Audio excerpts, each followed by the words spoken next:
그 무렵에 유다는 형제들에게서 떨어져 나가 히라라고 하는 아둘람 사람이 사는 곳으로 가서 그와 함께 살았다. 유다는 거기에서 가나안 사람 수아라고 하는 사람의 딸을 만나서 결혼하고 아내와 동침하였다. 그가 임신하여 아들을 낳으니 유다가 그 아들 이름을 에르라고 하였다. 그가 또 임신하여 아들을 낳았다. 이번에는 아이의 어머니가 그 아들 이름을 오난이라고 하였다. 그가 또다시 아들을 낳고 이름을 셀라라고 하였다. 그가 셀라를 낳은 곳은 거십이다. 유다가 자기 맏아들 에르를 결혼시켰는데 그 아내의 이름은 다말이다.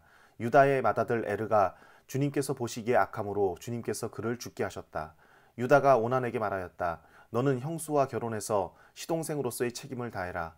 너는 내 형의 이름을 이을 아들을 낳아야 한다. 그러나 오난은 아들을 낳아도 그가 자기 아들이 안 되는 것을 알고 있었으므로 형수와 동침할 때마다 형의 이름을 이을 아들을 낳지 않으려고 정액을 땅바닥에 쏟아버리곤 하였다. 그가 이렇게 한 것이 주님께서 보시기에 악하였다. 그래서 주님께서는 오난도 죽게 하셨다. 유다는 자기의 며느리 다말에게 말하였다. 나의 아들 셀라가 다 클 때까지 너는 내 친정 아버지 집으로 돌아가서 과부로 살고 있거라. 유다는 셀라를 다말에게 주었다가는 셀라도 제 형들처럼 죽을지 모른다고 생각하였다. 그 뒤에 오랜 세월이 지나서 수아의 딸 유다의 아내가 죽었다. 곡을 하는 기간이 끝났을 때에 유다는 친구 아둘람 사람 히라와 함께 자기 양들의 털을 깎으러 딥나로 올라갔다. 다말은 너의 시아버지가 양털을 깎으러 딥나로 올라간다 하는 말을 전해 듣고서 과부의 옷을 벗고 너울을 써서 얼굴을 가리고 딥나로 가는 길에 있는 에나임 어귀에 앉았다. 그것은 막내 아들 셀라가 이미 다 컸는데도 유다가 자기와 셀라를 짝지어주지 않았기 때문이다. 길을 가던 유다가 그를 보았지만 얼굴을 가리고 있었으므로 유다는 그가 창녀인 줄 알았다. 그래서 유다는 그가 자기 며느리인 줄도 모르고 길가에 서 있는 그에게로 가서 말하였다. 너에게 잠시 들렀다 가마. 자, 들어가자. 그때 그가 물었다. 저에게 들어오시는 값으로 저에게 무엇을 주시겠습니까? 유다가 말하였다. 나의 가축대에서 새끼 염소 한 마리를 보내마. 그가 물었다. 그것을 보내실 때까지 어떤 물건이든지 담보물을 주시겠습니까? 유다가 물었다. 내가 너에게 어떤 담보물을 주랴? 그가 대답하였다. 가지고 계신 도장과 허리끈과 가지고 다니시는 지팡이면 됩니다. 그래서 유다는 그것들을 그에게 맡기고서 그에게 들어갔는데 다말이 유다의 아이를 임신하게 되었다. 다말은 집으로 돌아와서 너울을 벗고 도로 과부의 옷을 입었다. 한편 유다는 자기 친구 아둘람 사람 편에 새끼 염소 한 마리를 보내고 그 여인에게서 담보물을 찾아오게 하였으나 그 친구가 그 여인을 찾지 못하였다. 그 친구는 거기에 사는 사람들에게 에나임으로 가는 길가에 서 있던 창녀가 어디에 있느냐고 물었다. 그러나 그들의 말이 거기에는 창녀는 없다고 하였다. 그는 유다에게 돌아가서 말하였다. 그 여인을 찾지 못하였네. 그보다도 거기에 사는 사람들이 그러는데 거기에는 창녀가 없다고 하네. 유다가 말하였다. 가질 테면 가지라지. 잘못하다가는 창피만 당하겠네. 어찌하였든지 나는 새끼 염소 한 마리를 보냈는데 다만 자네가 그 여인을 찾지 못한 것뿐일세. 석 달쯤 지난 다음에 유다는 자기의 며느리 다말이 창녀짓을 하여 임신까지 했다는 소문을 들었다. 유다가 명하였다. 그를 끊어내서 화형에 처하여라. 그는 끌려 나오면서 시아버지에게 전가를 보냈다. 저는 이 물건 임자의 아이를 배웠습니다. 하고 말하였다. 다말은 또 말을 계속하였다. 잘 살펴보십시오. 이 도장과 이 허리끈과 이 지팡이가 누구의 것입니까? 유다는 그 물건들을 알아보았다. 그 아이가 나보다 옳다. 나의 아들 셀라를 그 아이와 결혼시켰어야 했는데 하고 말하였다. 유다는 그 뒤로 다시는 그를 가까이 하지 않았다. 다말이 몸을 풀 때가 되었는데 태 안에는 쌍둥이가 들어있었다. 아기를 막 낳으려고 하는데 한 아기가 손을 내밀었다. 산파가 진홍색 실을 가져다가 그 아이의 손목에 감고서 말하였다. 이 아이가 먼저 나온 녀석이다. 그러나 그 아이는 손을 안으로 다시 끌어들였다. 그런 다음에 그의 아우가 먼저 나왔다. 산파가 어찌하여 네가 터뜨리고 나오느냐 하고 말하였다. 그래서 이 아이의 이름을 베레스라고 하고 그의 형 곧 진홍색 실로 손목이 묶인 아이가 뒤에 나오니 아이 이름을 세라라고 하였다. 요셉이 이집트로 끌려갔다. 요셉을 이집트로 끌고 내려간 이스마엘 사람들은 바로의 신하인 경호대장 이집트 사람 보디발에게 요셉을 팔았다. 주님께서 요셉과 함께 계셔서 앞길이 잘 열리도록 그를 돌보셨다. 요셉은 그 주인 이집트 사람의 집에서 살게 되었다. 그 주인은 주님께서 요셉과 함께 계시며 요셉이 하는 일마다 잘 되도록 주님께서 돌보신다는 것을 알았다. 주인은 요셉이 눈에 들어서 그를 신복으로 삼고 집안일과 재산을 모두 요셉에게 맡겨 관리하게 하였다. 그가 요셉에게 자기의 집안일과 그 모든 재산을 맡겨서 관리하게 한 그때부터 주님께서 요셉을 보시고 그 이집트 사람의 집에 복을 내리셨다.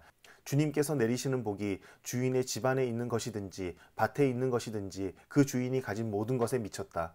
그래서 그 주인은 자기가 가진 모든 것을 요셉에게 맡겨서 관리하게 하고 자기의 먹거리를 빼고는 아무것도 간섭하지 않았다.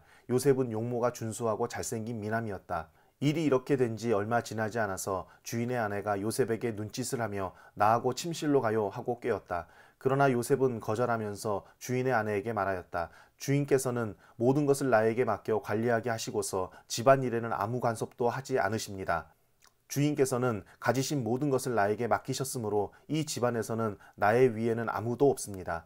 나의 주인께서 나의 마음대로 하지 못하게 한 것은 한 가지뿐입니다. 그것은 마님입니다. 마님은 주인 어른의 부인이시기 때문입니다. 그런데 내가 어찌 이런 나쁜 일을 저질러서 하나님을 거역하는 죄를 지을 수 있겠습니까? 요셉이 이렇게 말하였는데도 주인의 아내는 날마다 끈질기게 요셉에게 요구해왔다. 요셉은 그 여인과 함께 침실로 가지도 않았을 뿐만 아니라 아예 그 여인과 함께 있지도 않았다. 하루는 요셉이 할 일이 있어서 집 안으로 들어갔는데 그 집 종들이 집안에 하나도 없었다. 여인이 요셉의 옷을 붙잡고 나하고 침실로 가요 하고 졸랐다. 그러나 요셉은 붙잡힌 자기의 옷을 그의 손에 버려둔 채 뿌리치고 집 바깥으로 뛰어나갔다. 여인은 요셉이 그 옷을 자기의 손에 버려둔 채 집 바깥으로 뛰어나가는 것을 보고 집에서 일하는 종들을 불러다가 말하였다. 이것 좀 보아라. 주인이 우리를 웃음거리로 만들려고 이 히브리 녀석을 데려다 놓았구나. 그가 나를 욕보이려고 달려들기에 내가 고함을 질렀더니 그는 내가 고함 지르는 소리를 듣고 제 옷을 여기에 내버리고 바깥으로 뛰어나갔다. 이렇게 말하고 그 여인은 그 옷을 곁에 놓고 주인이 집으로 돌아오기를 기다렸다. 주인이 돌아오자 그에게 이렇게 일러 바쳤다. 당신이 데려다 놓은 저 히브리 사람이 나를 농락하려고 나에게 달려들었어요. 내가 사람 살리라고 고함을 질렀더니 옷을 내 앞에 버려두고 바깥으로 뛰어나갔어요. 주인은 자기 아내에게서 당신의 종이 나에게 이 같은 행패를 부렸어요 하는 말을 듣고서 화가 치밀어 올랐다.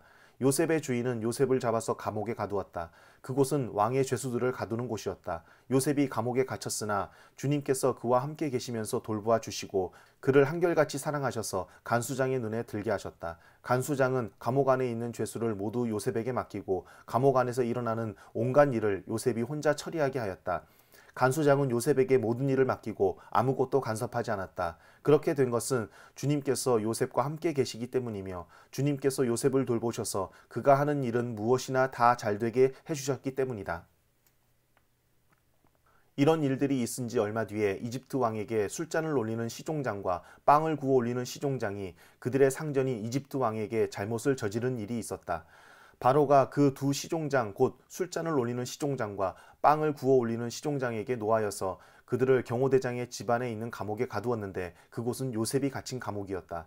경호대장이 요셉을 시켜서 그 시종장들의 시중을 들게 하였으므로 요셉이 그들을 받들었다. 그들이 갇힌 지 얼마 뒤에 감옥에 갇힌 두 사람 곧 이집트 왕에게 술잔을 올리는 시종장과 빵을 구워 올리는 시종장이 같은 날 밤에 꿈을 꾸었는데 꿈의 내용이 저마다 달랐다. 다음 날 아침에 요셉이 그들에게 갔는데 요셉은 그들에게 근심스런 빛이 있음을 보았다. 그래서 요셉은 자기 주인의 집에 자기와 함께 갇혀 있는 바로의 두 시종장에게 물었다. 오늘은 안색이 좋아 보이지 않습니다. 왜 그러십니까? 그들이 그에게 대답하였다. 우리가 꿈을 꾸었는데 해몽할 사람이 없어서 그러네. 요셉이 그들에게 말하였다. 해몽은 하나님이 하시는 것이 아닙니까? 나에게 말씀하여 보시기 바랍니다. 술잔을 올리는 시종장이 자기가 꾼 꿈 이야기를 요셉에게 하였다. 내가 꿈에 보니 나의 앞에 포도나무가 있고 그 나무에는 가지가 셋이 있는데 거기에서 싹이 나더니 곧 꽃이 피고 포도송이가 익었네. 바로의 잔이 나의 손에 들려 있기에 내가 포도를 따다가 바로의 잔에 그 즙을 짜서 그 잔을 바로의 손에 올렸지. 요셉이 그에게 말하였다. 해몽은 이러합니다. 가지 셋은 사흘을 말합니다. 앞으로 사흘이 되면 바로께서 시종장을 불러내서 직책을 되돌려 주실 것입니다. 시종장께서는 전날 술잔을 받들어 올린 것처럼 바로의 손에 술잔을 올리게 될 것입니다. 시종장께서 잘 되시는 날에 나를 기억하여 주시고 나를 따로 생각해 주시기 바랍니다. 그리고 바로에게 나의 사정을 말씀드려서 나도 이 감옥에서 풀려나게 해주시기 바랍니다. 나는 히브리 사람이 사는 땅에서 강제로 끌려온 사람입니다. 그리고 여기에서도 내가 이런 구덩이 감옥에 들어올 만한 일은 하지 않았습니다. 빵을 구워 올리는 시종장도 그 해몽을 듣고 보니 좋아서 요셉에게 말하였다. 나도 한 꿈을 꾸었는데 나는 빵이 담긴 바구니 3개를 머리에 이고 있었네. 제일 위에 있는 바구니에는 바로에게 드릴 온갖 구운 빵이 있었는데 새들이 내가 이고 있는 바구니 안에서 그것들을 먹었네. 요셉이 말하였다. 해몽은 이러합니다. 바구니 셋은 사흘을 말합니다. 앞으로 사흘이 되면 바로께서 시종장을 불러내서 목을 베고 나무에 매다실 터인데 새들이 시종장의 주검을 쪼아 먹을 것입니다. 그러한 지 사흘째 되던 날, 그날은 바로의 생일인데 왕은 신하들을 다 불러 모으고 잔치를 베풀었다. 술잔을 올리는 시종장과 빵을 구워 올리는 시종장이 신하들이 모인 자리에 불려나갔다. 바로에게 술을 따라 올리는 시종장은 직책이 회복되어서 잔에 술을 따라서 바로의 손에 올리게 되고 빵을 구워 바치는 시종장은 매달려서 처형되니 요셉이 그들에게 해몽하여 준 대로 되었다. 그러나 술잔을 올리는 시종장은 요셉을 기억하지 못하였다. 그는 요셉을 잊고 있었다. 그로부터 만 2년이 지나서 바로가 꿈을 꾸었다. 그가 나일 강가에 서 있는데 잘생기고 살이 찐 암소 7마리가 강에서 올라와서 갈밭에서 풀을 뜯는다.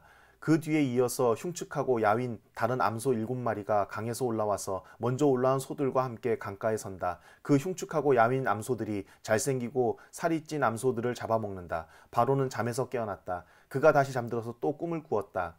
이삭 7개가 보인다. 토실토실하고 잘 여문 이삭 7개가 나오는데 그것들은 모두 한 줄기에서 나와서 자란 것들이다. 그 뒤를 이어서 또 다른 이삭 7개가 피어나오는데 열풍이 불어서 야위고 마른 것들이다. 그 야윈 이삭이 토실토실하게 잘 여문 이삭 7개를 삼킨다. 바로가 깨어나 보니 꿈이다. 아침에 그는 마음이 뒤숭숭하여 사람을 보내어서 이집트의 마술사와 현인들을 모두 불러들이고 그가 꾼 꿈 이야기를 그들에게 하였다. 그러나 아무도 그에게 그 꿈을 해몽하여 주는 사람이 없었다. 그때에 술잔을 올리는 시종장이 바로에게 말하였다. 제가 꼭 했어야 할 일을 못한 것이 오늘에야 생각납니다. 임금님께서 종들에게 노하셔서 저와 빵을 구워 올리는 시종장을 경호대장 집 감옥에 가두신 일이 있습니다. 저희들이 같은 날 밤에 각각 꿈을 꾸었는데 두 꿈의 내용이 너무나 달랐습니다. 그때의 그곳에 경호대장의 종인 히브리 소년이 저희와 함께 있었습니다. 저희가 꾼 꿈 이야기를 그에게 해주었더니 그가 그 꿈을 풀었습니다. 저의 두 사람에게 제각기 그 꿈을 해몽하여 주었던 것입니다.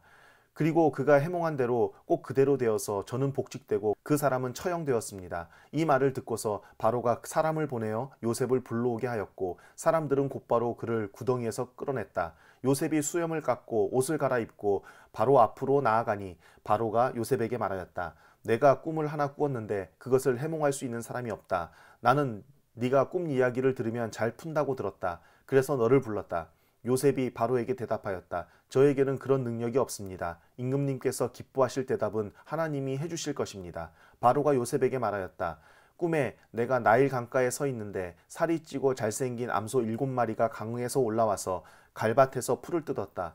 그것들의 뒤를 이어서 약하고 아주 흉측하고 야윈 다른 암소 7마리가 올라오는데 이집트 온 땅에서 내가 일찍이 본 일이 없는 흉측하기 짝이 없는 그런 암소들이었다. 그 야위고 흉측한 암소들은 먼저 올라온 기름진 암소 7마리를 잡아먹었다. 흉측한 암소들은 살이 찐 암소들을 잡아먹었는데도 여전히 굶은 암소처럼 흉측하였다. 그리고는 내가 깨어났다. 내가 또다시 꿈에 보니 한 줄기에서 자란 이삭 7개가 있는데 잘 여물고 실한 것들이었다. 그것들의 뒤를 이어서 다른 이삭 7개가 피어나오는데 열풍이 불어서 시들고 야위고 마른 것들이었다. 그 야윈 이삭이 잘 여문 7 이삭을 삼켜버렸다. 내가 이 꿈 이야기를 마술사와 현인들에게 들려주었지만 아무도 나에게 그 꿈을 해몽해 주지 못하였다. 요셉이 바로에게 말하였다. 임금님께서 2번 꾸신 꿈의 내용은 다 같은 것입니다. 임금님께서 장차 하셔야 할 일을 하나님이 보여주신 것입니다. 그 좋은 암소 7마리는 7패를 말하고 잘 여문 이삭 7개도 7패를 말하는 것입니다. 두 꿈이 다 같은 내용입니다. 뒤따라 나온 야위고 흉측한 암소 7마리나 열풍에 말라버린 쓸모없는 이삭 7개도 역시 7패를 말합니다. 이것들은 흉년 7패를 말하는 것입니다. 이제 제가 임금님께 말씀드린 바와 같이 임금님께서 앞으로 하셔야 할 일을 하나님이 보여주신 것입니다. 앞으로 올 7해 동안에는 온 이집트 땅에 큰 풍년이 들 것입니다. 그런데 곧 이어서 7해 동안 흉년이 들 것입니다. 그렇게 되면 이집트 땅에 언제 풍년이 있었더냐는 듯이 지나간 일을 다 잊어버리게 될 것입니다. 그리고 기근이 이 땅을 황폐하게 할 것입니다. 풍년이 든 다음에 오는 흉년은 너무나도 심하여서 이집트 땅에서는 아무도 그 전에 풍년이 든 일을 기억하지 못할 것입니다. 임금님께서 같은 꿈을 2번이나 거듭 꾸신 것은 하나님이 이 일을 하시기로 이미 결정하시고 그 일을 꼭 그대로 하시겠다는 것을 말씀해 주시는 것입니다. 이제 임금님께서는 명철하고 슬기로운 사람을 책임자로 세우셔서 이집트 땅을 다스리게 하시는 것이 좋을 듯합니다. 임금님께서는 전국의 관리들을 임명하셔서 풍년이 계속되는 7해 동안에 이집트에서 거둔 것의 5분의 1을 해마다 받아들이도록 하심이 좋을 듯합니다. 앞으로 올 풍년에 그 관리들은 온갖 먹거리를 거두어 드리고 임금님의 권한 아래 각 성읍에 곡식을 갈무리하도록 하십시오. 이 먹거리는 이집트 땅에서 7해 동안 이어갈 흉년에 대비해서 그때에 이 나라 사람들이 먹을 수 있도록 갈무리해 두셔야 합니다. 그렇게 하시면 기근이 이 땅을 망하게 하지 못할 것입니다. 바로와 모든 신하들은 이 제안을 좋게 여겼다. 바로가 신하들에게 말하였다. 하나님의 영이 함께하는 사람을 이 사람 말고 어디에서 또 찾을 수 있겠느냐. 바로가 요셉에게 말하였다. 하나님이 너에게 이 모든 것을 알리셨는데 너처럼 명철하고 슬기로운 사람이 어디에 또 있겠느냐. 네가 나의 집을 다스리는 책임자가 되어라. 나의 모든 백성은 너의 명령을 따를 것이다. 내가 너보다 높다는 것은 내가 이 자리에 앉아 있다는 것뿐이다. 바로가 또 요셉에게 말하였다. 내가 너를 온 이집트 땅에 총리로 세운다. 그렇게 말하고서 바로는 손가락에 끼고 있는 옥새 반지를 빼서 요셉의 손가락에 끼우고 고운 모시 옷을 입히고 금목걸이를 목에다 걸어주었다. 그런 다음에 또 자기의 병거에 버금가는 병거에 요셉을 태우니 사람들이 물러나거라 하고 외쳤다. 이렇게 해서 바로는 요셉을 온 이집트 땅의 총리로 세웠다. 바로가 요셉에게 말하였다. 나는 바로다. 이집트 온 땅에서 총리의 허락이 없이는 어느 누구도 손 하나 발 하나도 움직이지 못한다. 바로는 요셉에게 사브납 바네아라는 이름을 지어주고 온의 제사장 보디베라의 딸 아스낙과 결혼을 시켰다. 요셉이 이집트 땅을 순찰하러 나섰다. 요셉이 이집트 왕 바로를 섬기기 시작할 때에 그의 나이는 30살이었다. 요셉은 바로 앞에서 물러나와서 이집트 온 땅을 두루 다니면서 살폈다. 풍년을 이룬 7해 동안에 땅에서 생산된 것은 대단히 많았다. 요셉은 이집트 땅에서 7해 동안 이어간 풍년으로 생산된 모든 먹거리를 거두어 들여 여러 성읍에 저장해 두었다. 각 성읍 근처 밭에서 나는 곡식은 각각 그 성읍에 쌓아 두었다. 요셉이 저장한 곡식의 양은 엄청나게 많아서 마치 바다의 모래와 같았다. 그 양이 셀 수 없을 만큼 많아져서 기록을 중단할 수밖에 없었다. 요셉과 온의 제사장 보디베라의 딸 아스낫 사이에서 2 아들이 태어난 것은 흉년이 들기 전이었다. 요셉은 하나님이 나의 온갖 고난과 아버지 집 생각을 다 잊어버리게 하셨다 하면서 맏아들의 이름을 므낫세라고 하였다. 둘째는 내가 고생하던 이 땅에서 하나님이 자손을 번성하게 해주셨다 하면서 그 이름을 에브라임이라고 지었다. 이집트 땅에서 7해 동안 이어가던 풍년이 지나니 요셉이 말한 대로 7해 동안의 흉년이 시작되었다. 온 세상에 기근이 들지 않은 나라가 없었으나 이집트 온 땅에는 아직도 먹거리가 있었다. 그러나 마침내 이집트 온 땅의 백성이 굶주림에 빠지자 그들은 바로에게 먹을 것을 달라고 부르짖었다. 바로는 이집트의 모든 백성에게 요셉에게로 가서 그가 시키는 대로 하여라 하였다. 온 땅에 기근이 들었으므로 요셉은 모든 창고를 열어서 이집트 사람들에게 곡식을 팔았다. 이집트 땅 모든 곳에 기근이 심하게 들었다. 기근이 온 세상을 뒤덮고 있었으므로 다른 나라 사람들도 요셉에게서 곡식을 사려고 이집트로 왔다.